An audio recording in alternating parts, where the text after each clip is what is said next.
and welcome back to the InstructorLive Podcast, where we talk fitness, wellness and motivation.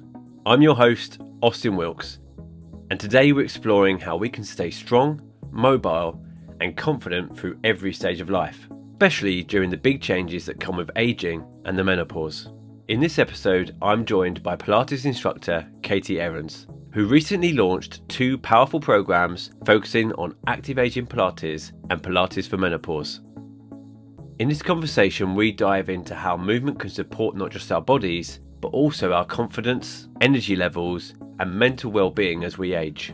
Whether you're going through this stage yourself, supporting someone else, or simply thinking ahead to how you want to feel in the years to come, there's a lot of wisdom in this chat. Let's get into it.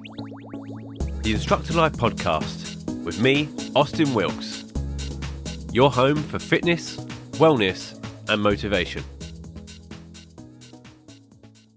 Katy, welcome to the InstructorLive Podcast. Hello. Thanks for joining us today. Can you tell us a bit about your background and what led you to specialise in Pilates?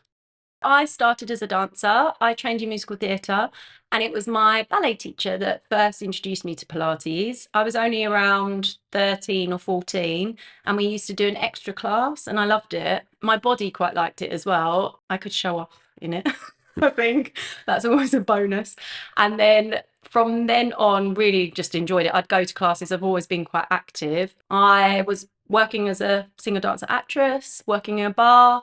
And then my cousin was teaching Pilates and said how she loved it. I thought I wanted to check it out. I did a course and absolutely loved it. Preferred that to, well, not performing. I preferred it to working in a bar. And then eventually my private clients and my classes that I'd sort of gained overtook the performing side. And yeah, I've been doing it ever since. What led you to specialise in programs like the menopause and active aging programs? Truthfully, actually, it was my clients. So I teach privately and group classes. I wanted to be able to cope with whatever was thrown at me, whoever would come into the class. And I was able to do a postgrad. My mentor is brilliant at all aspects of Pilates, and learning from my clients. So it was them that led me into the direction of specialist sort of topics. What are some of the most common physical or emotional challenges people face during the menopause? And how can movement help? I think with the menopause, it's so different for every woman, and there's not a lot of support. I think a lot of women have been doing it on their own. And it was one of my clients who's been going on her journey that's taught me so much. Basically, they lack in estrogen, which is a hormone, which is anti-inflammatory, that builds bone density. So Pilates, it helps with all those sort of things. So they've found movement helps with all of it, really. So there's flexibility and balance, there's bone health, weight management, pelvic floor strength. And women have been going through and dealing with this silently, I think, for lots of years. And now people are just coming up and saying, actually, this is what I'm going through and I need some programs to help me. So I think going back to the question, movement in general helps, but Pilates as well, because it's so low impact. Most people should be able to do it. Yeah, exactly. And movement only helps. It's functional. As you get older, you want your functional health. As part of what goes through some women, they have joint pain, fatigue. So if you're trying to move the joints, you're trying to keep yourself flexible, it's only a good thing. For someone new to Pilates, especially in midlife or later, what are the key benefits they can expect? I love Pilates so much. Everything's a benefit, I think. There's so many aspects to it, but we start with breathing. I think a lot of people don't actually know how to breathe. They don't stop and breathe. There's flexibility, there's strength, there's weight management. There's so many different aspects to Pilates. You can do mat work, you can do reformer. Say you can't lie on a bed, you can't get down on the floor, you can do stuff standing. So it's so adaptable to everyone. There's so many benefits. Use the wall. Yeah, wall Pilates. There's so much to offer, really. It's for everybody. And I mean that as a body. You can walk in and it doesn't matter what your body is like, there is Pilates for you. What would be the differences in approach between your ordinary person who's just coming in to do Pilates to that of someone who's coming in for Pilates for menopause? With Pilates for menopause, people that have come into the studio, they wouldn't book in a session with me and say, I'm booking in because of the menopause. as the session is going on, they might say to me, I'm really dealing with some symptoms from the menopause. And then I adapt to them. So, for instance, I've had women that have had hot flushes. And when they've had hot flushes in the studio, it's not like I'm opening a window and they're cooling down. This feeling comes from within. They can feel poorly with it, they can feel dizzy, sick. So, you just have to take into consideration what that body is going through. And everyone's different. So with it, I would be programming and just being kind to the body. So if they're liking a movement, then enjoying that movement. If you can tell that the body's struggling, even with breathing or something like that, that seems quite simple. But if they're going through a hot flush, or they're stressing, or they're coming in and they're really not feeling great, then you can just adapt the movements to them. I would always be working on a little bit of sort of all fours and things like that to build up the bone density, because that estrogen that they lack, as it depletes, there's the risk of osteoporosis. So things like that, we want to do body weight work. You want to do some strength training. So the reformer, for instance, is brilliant because you're on springs. You've got the springs to help you, but also do some strength work. So it's like weight training in a sense, essentially. So if they've got joint pain, we want to be sending the blood flow to the joints, the ligaments, the muscles. We'll just get the whole body moving. Are there any moves in particular in Pilates that you would recommend people don't do if they are suffering from the menopause? Do you know what? There's not a particular move, no. So with Pilates, you want to feel it. You never want to be in pain. So it's not no pain, no gain with Pilates. You want to feel it working, but there should be like, oh, my body needs that, rather than, oh, I'm not liking this at all. It should put back into your body, really. So I wouldn't say there was any moves. And again, I listen to what my clients are doing. And if they feel that actually it's too much for them that day, because actually they might come in next week and feel fine. So it just depends on the person, really. There's no moves that I would say definitely not with Pilates anyway, not for menopause. What does a typical session or program look like for someone in this stage of life? Do you tailor it for symptoms like joint pain, fatigue, or mood swings? Exactly that. Even for mood swings, obviously I'm not going to be able to control that, but an hour's lesson, we're having a chat as we're doing something, we're talking, we're relaxing, we're hopefully they're laughing sometimes at me.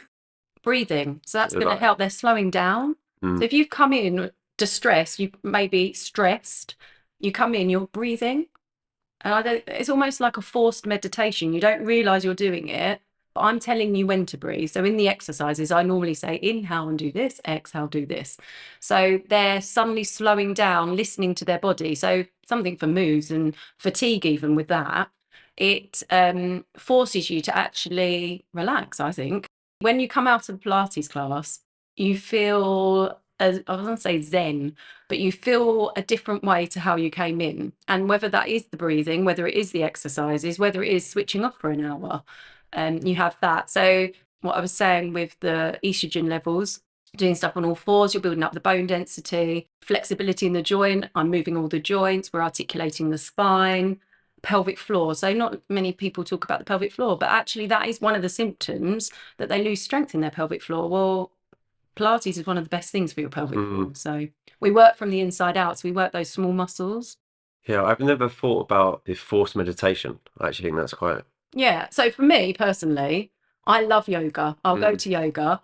But at the end, when you lie down, I'm lying there thinking what I have to do for the next hour. And you're going to be doing that. You're going to, at the end of, well, the classes I go to, at the end of the class, I know I'm going to have a nice relaxation. In Pilates, you're not having a relaxation, but the whole time I'm talking about how to breathe. I'm asking you how you feel this, where do you feel it? So it's mindfulness, and you don't even realize you're doing it. Yeah, because you're concentrating on your muscles, your body, and your mind isn't going off into other things. You're present. Yeah, present at Because the moment. I'm asking you things.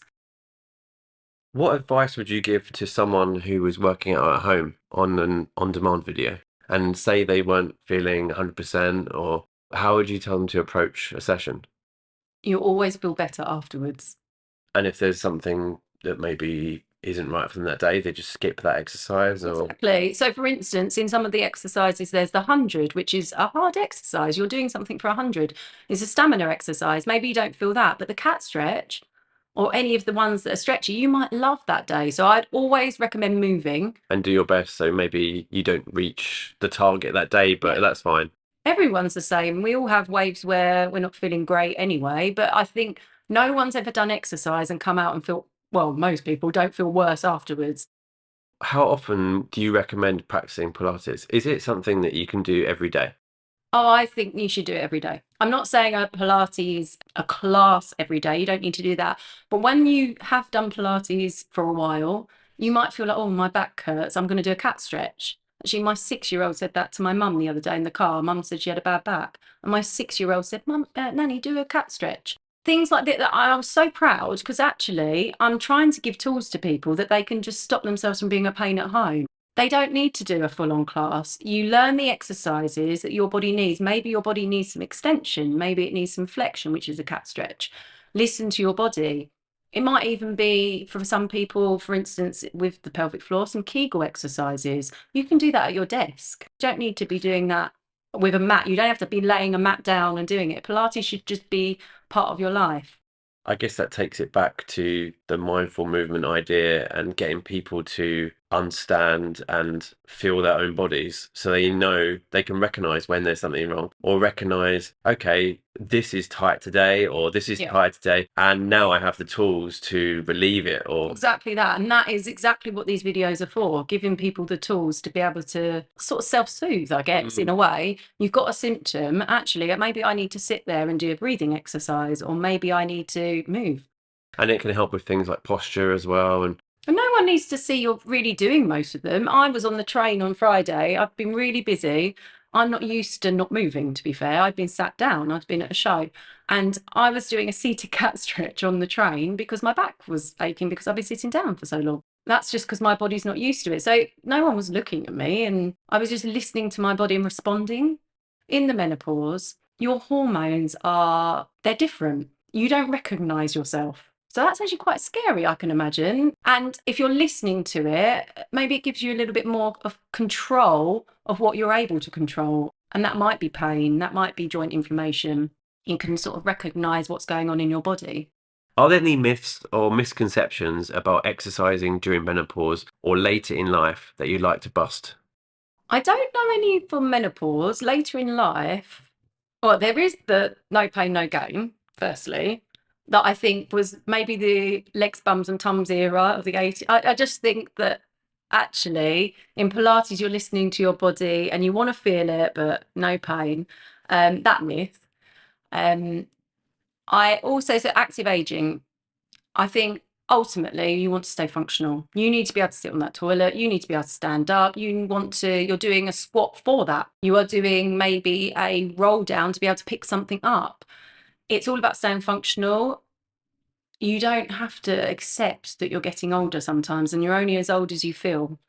So I could have someone come to my active aging class and I've had people who are amazing and they will do the full exercise. They'll do a plank when I'm not even suggesting a plank and they are only as old as they feel. So that as well, I'd like to, you don't have to accept some of the symptoms or the Of aging. pains, of aging. The more you stop, the harder it is to restart, isn't it? So I think if you can keep going, keeping some kind of consistency. Yeah. You don't have to, like we said before, you can do standing, you can do wall Pilates. Pilates is for everybody. If someone is at home and they find it difficult to get to the floor, what would you suggest to them? You can do it seated on a chair. So chair Pilates, which in the active aging videos, there's a few. Anything you can do, the seating ones, you can even do a cat stretch sort of standing behind a chair. You can do your shoulder movements. You can get your back working. You can get your lower abs working. What would you say to someone who feels it's too late to start getting fit or improving their well-being? Oh, please don't think that. No one is beyond that. And I think that that's your misconception. There is so much available for you, especially now. So you can get videos like this to give you support. What do you hope people take away from your Pilates for Menopause program? I hope that it builds up confidence for you. I hope you feel like yourself again. Every time you do your exercise, maybe you do feel a bit discombobulated, but actually afterwards you come out feeling like you. It gives you the support you need, whether that is to maintain your bone health, improve your muscle strength, create that body awareness for you, but hopefully it makes you feel like you. Katy, thank you so much for joining me today. No problems. Thank you. I really enjoyed that chat. Have you got any parting messages for the listeners?